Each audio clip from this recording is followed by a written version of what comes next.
Good day, sir. I am Roxanne Gay Kagud, a second-year nursing student at the University of Southern Mindanao. So today I'm going to perform to you oral administration for oral medication. So it is the most safest, convenient, and less expensive rather, and then it can be done in many forms. Example is the liquid tablets, and then the powder, and of course the dropper. So first procedure we need to do is to check the physician's order, this for the confirmation, and then we're going to find the corresponding medicine ticket, and we need to arrange all the tickets.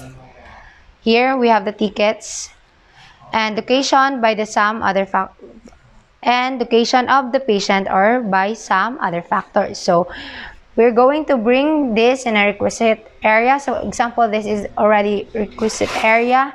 Next is we need to take one medicine ticket and locate the medicine in the box and read label and remove from the box. So example that it is in the box since we don't have the cabinet or we are lacking of equipments. Next is we need to compare the medicine ticket and then the drug. So if you're going to read the medicine ticket and the drug, it should be on a eye level. So we need to compare this for the confirmation of the right medicine ticket and the right drug. Next is, for example, we have here for the tablet and the right amount or the number of tablets needed for the patient. So for example here. Next is we're going to do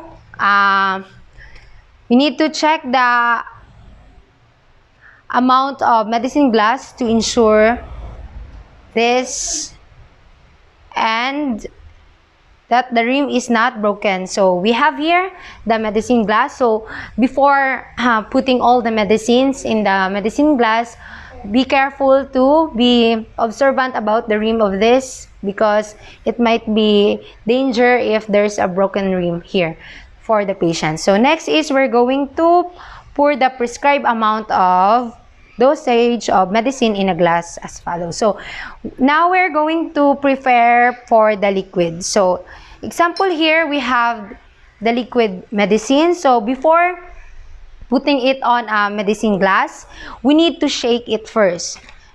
And after shaking it, we need to remove the cap and place it upside down and check the amount of medicine glass to ensure the rim is not broken.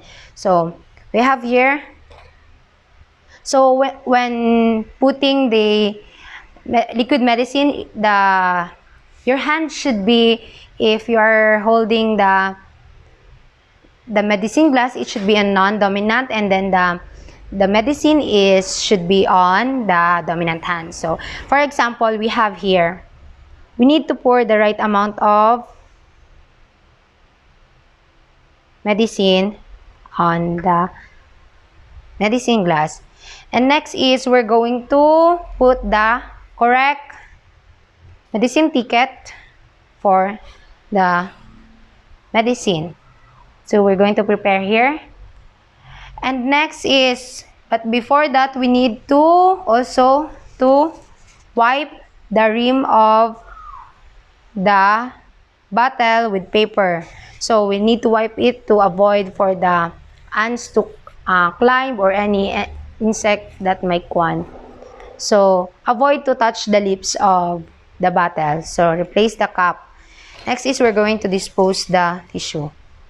Next is we're going to prepare for the tablet. So we have here the tablet. So when preparing the tablet, we need to gently we're going to shake the right amount of tablet needed. So for example that we have only one tablet, so make sure not to touch the tablet. So since it might be contaminated, then we're going to put it on the medicine box for the patient to be easily intake. And of course, don't forget its medicine ticket. And then here. Next is we're going to prepare for the powder. So we have here the powder, for example, since we are lacking of equipment. Next is, in preparing the powder, we need to make sure that the powder, we read the right amount of water that labeled on the medicine. So, for example, we have here the distilled water. So, we are going to measure the right amount of water needed for the powder. And next is, we're going to open the powder and pour it slowly. So assuming that I already pour it, and next is we're going to close the cup and then we're going to shake it for the powder and water to be dissolved in the water. So after pouring the powder, we're going to put it on a medicine glass. So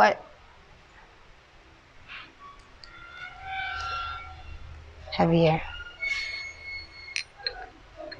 So be careful for the right amount. So assuming that already done that, next is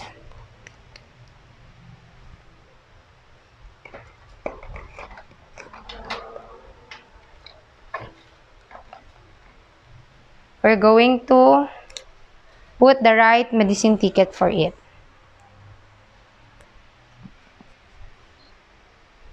So next is we have the dropper. So we have here the medicine dropper for alternative dropper. Next is we're going to get the right amount. So considering that it is another new medicine since we are lacking of equipment. So for example, here is the patient needs a 2.5 ml. So we need to be careful that it should be only 2.5 ml. So we're going to prepare for the dropper. So we're going to put, so since we already know how to read or label the ticket, we're going to prepare it here. And then next is we're going to get the right amount of medicine for the dropper. 2.5, and then we're going to close it. And since this is the medicine box, we're going to put it here. Alternative for the lace of dropper. And next, we're going to put it on a medicine tray.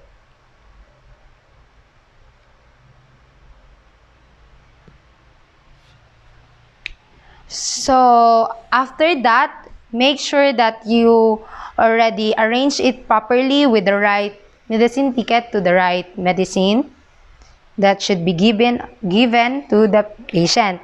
And then have the CI or nurse check the prepared medicine. So let your CI to check this preparation of yours. And then we need, next is, since we already done, we are going to give it to the patient. So before giving it to the patient, we need to identify first the patient. So good day, ma'am. May I know your name? Lacosta Melissa May po.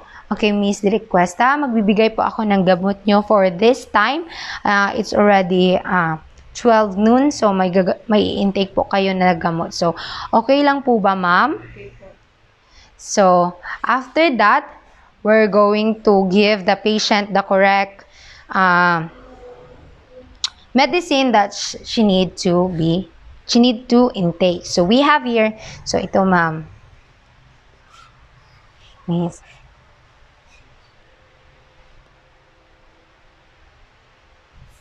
Thank you, ma'am. Water po.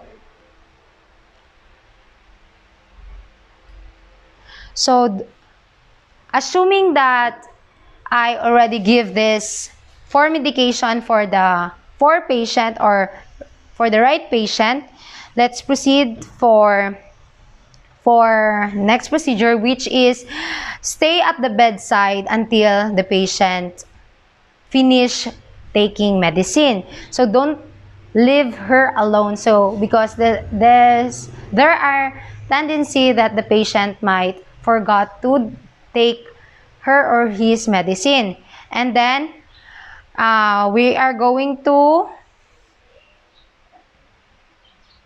repeat all the same procedure as I've done this liquid. We're going to do the same procedure for this for the rest of this medication.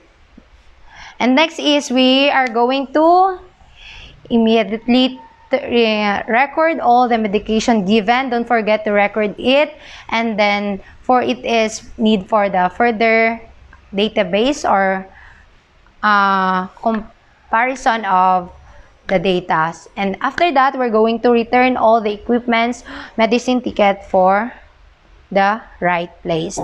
So assuming that I already returned it, and that would be all for the oral medication, and thank you.